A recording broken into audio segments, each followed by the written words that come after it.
Annyeonghaseyo, good morning Yorobun. Okay, welcome po sa Kuya Jolly's Vlog. So, nag-iisip ba kayo ng may ko-content nyo sa inyong Reels, sa inyong YouTube, sa inyong TikTok? So, sa mga baguhan na tulad ko na gusto mag-edit, no? So, gusto nyo ba lagyan ng ganito ang content nyo?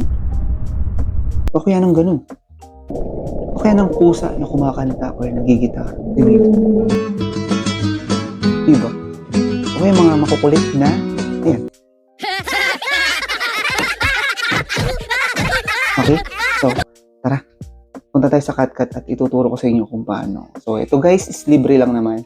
Pipili tayo ng mga effects na libre lang na walang bayad. So, kung gusto niyo naman ng mga magagandang effects, syempre, doon tayo sa Pro, meron tayong bayad doon. So, mag-subscribe lang kayo kay CapCut para ma-avail or magamit ninyo ang mga effects na nasa CapCut. Okay? Tara.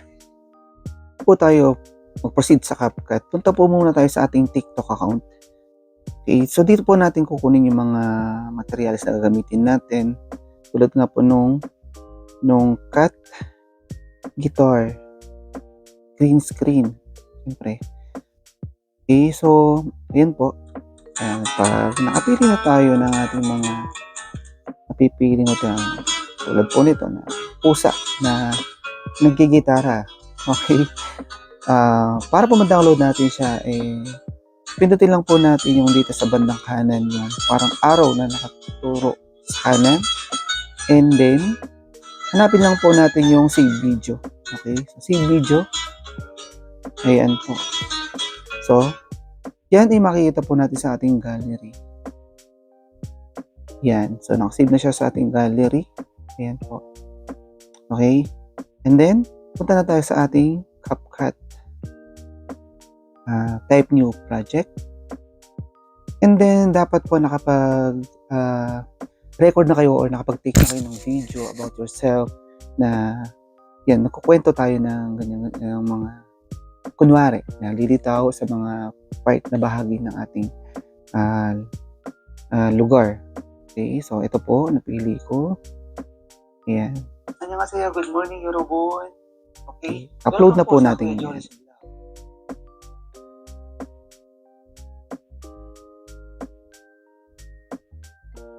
Okay.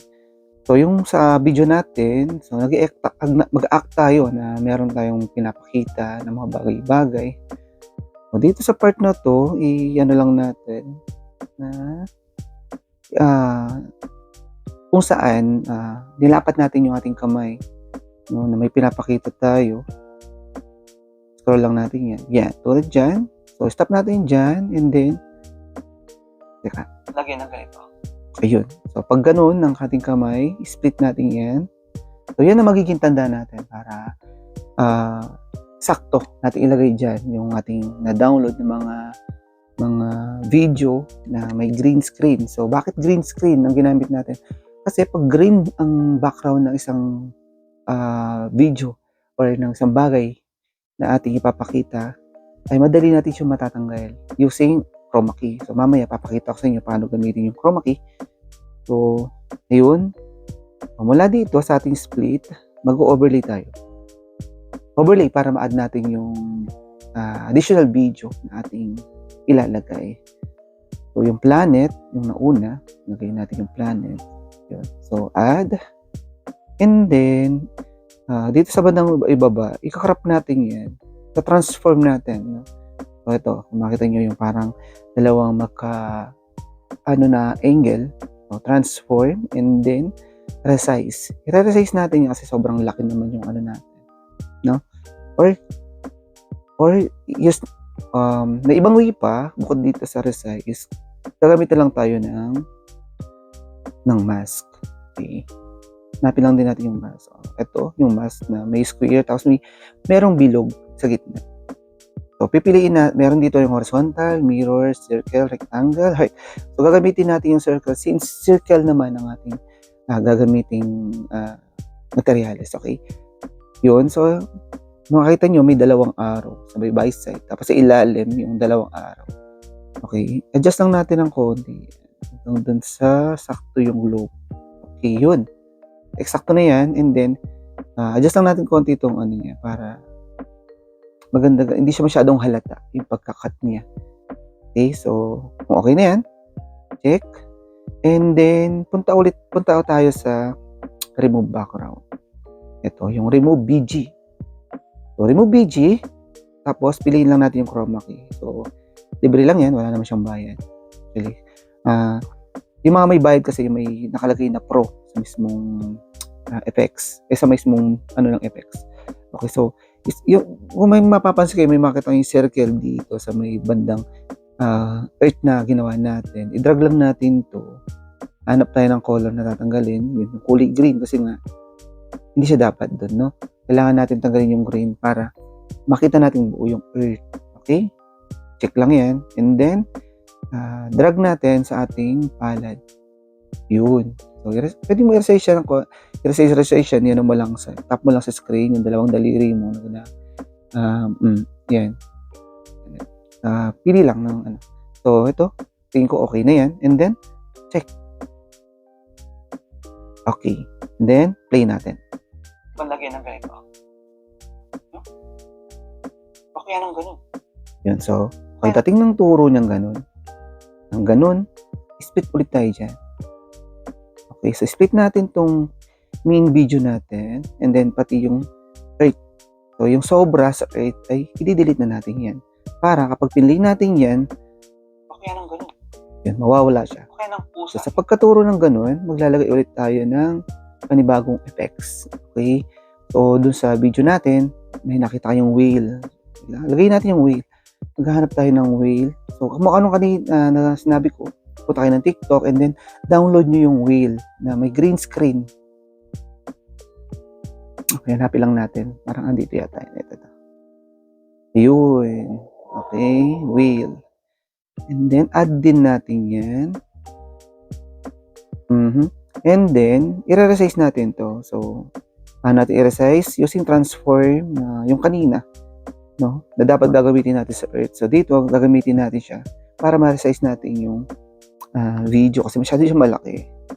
Okay, so makapapansin nyo, meron kayong makita ng square na meron sila mga malalaking, parang white na ano. So, dito, idadrag lang natin yan para mag-fit. At tapos tanggalin natin yung black. Yan, para hindi kita sa video. Yan. Okay, so dapat ganyan. Okay, kung ox na, check lang yan sa bandang itaas. And then, so mapapansin nyo, papunta ron ang whale.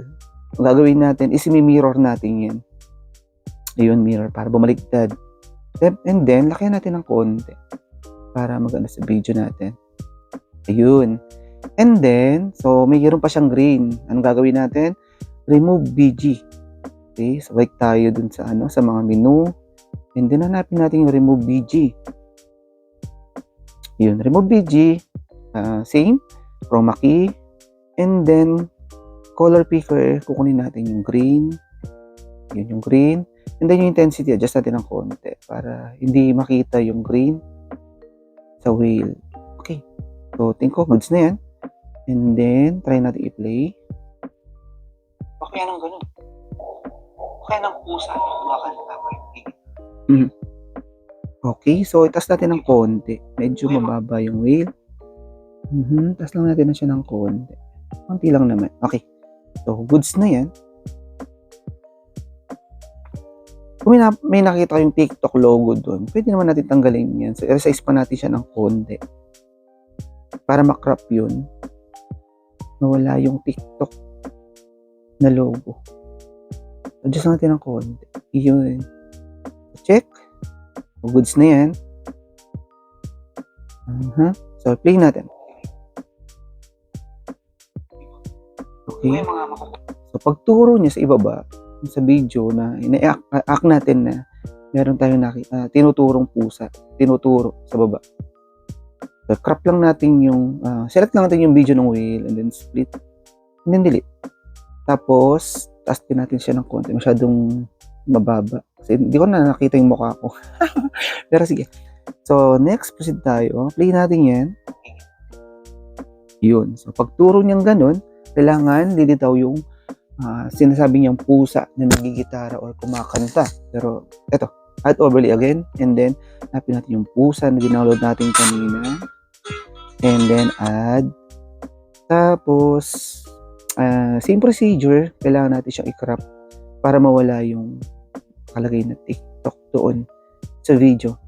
So transform, tapos resize natin siya ng konti. Yan. Isakto natin sa pusa mismo. Yung pagre-resize, and then check. Tapos palitin natin yan gamit natin daliri. Isakto natin siya doon sa bandang gilid. Yan. Saan mismo yung tinuturo niya. And then, yun nga, may background pa siya. So, we need to remove BG. So, remove BG. Tatanggalin natin yung kulay green. Ano yun? Scroll lang sa ilalim. So, makita natin yung remove BG. Okay. So, don't forget to select the video you want to remove the BG para yun mismo yung tatanggalin. Okay. So, remove BG. Tapos, chroma key. Select picker kulay green natin. Tapos, adjust natin konti yung intensity para mawala yung kulay green doon sa may ng pusa. Okay, check. And then, play natin yan.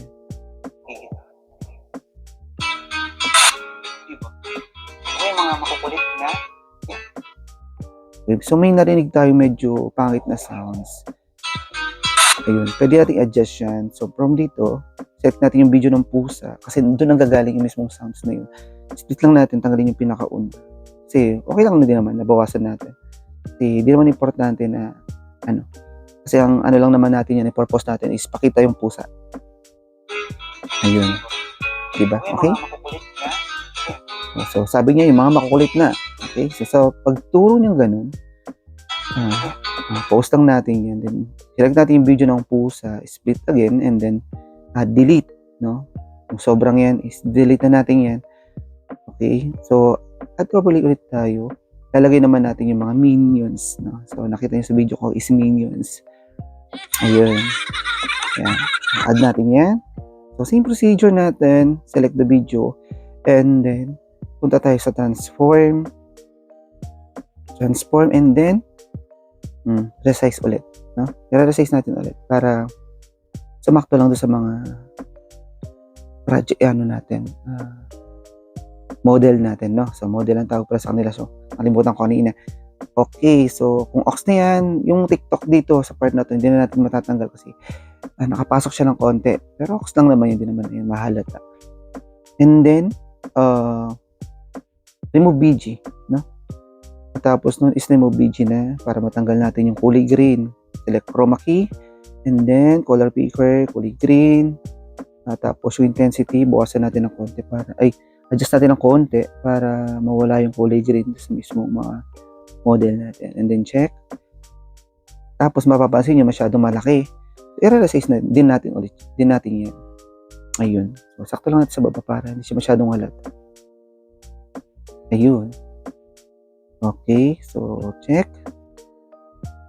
And then, play natin na yan. Okay, mga makukulit na. Diba? Okay. So, yun yung sobra na lumitaw yung TikTok logo ay pwede natin ma-rate. Kahit hanggang dito lang. Yun. Yan. Okay. So, yun. Ganun siya kasimple. Tapos na ang ating projects. I-play natin yan. Annyeonghaseyo, good morning, Eurobon. Okay? Welcome po sa Kuya Jolly's Vlog. So, nag-isip ba kayo na may content Reels, YouTube, sa inyo TikTok? O sa mga baguhan na tulad po na gusto mag-edit, no? So, gusto nyo ba lagyan ng ganito ang content nyo? O kaya ng ganun? O kaya ng pusa na kumakanta o kaya nagigita? Diba? O yung mga makukulit na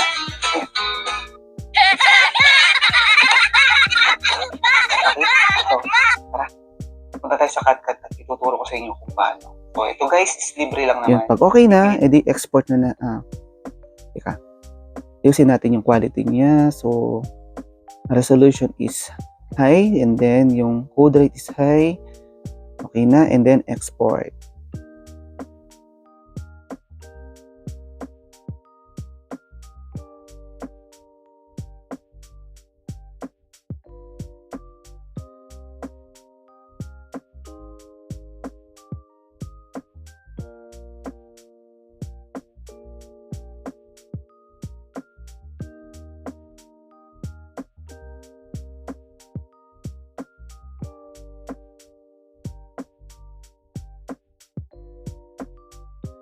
Okay, so tapos na po ang ating video editing na gamit ang green screen. So, free lang po yun mula kay CapCut. Kung may mga gusto pa po kayong mga gusto malaman na mga effects, kung paano gawin to, sa mga features po ni CapCut, comment below lang po para share ko sa inyo at gawin po natin ng content iyan. So, meron na po tayong i-upload sa ating content. So, everyday, hindi na tayo parang, ang hirap kasi, di ba, na araw-araw, mag-iisip ka ng content kasi ang required ni Reels yata is for 2 videos per week. Dapat may content ka kasi mamumula ang iyong dashboard, di ba? So, kung gusto niyo mga ibang content na gusto niyo pang malaman, so comment lang po. So, follow lang po ako sa Kuya Jolly's vlog. Okay, so bye-bye. Hanggang sa huling video po. Maraming salamat. Kamsahamnida.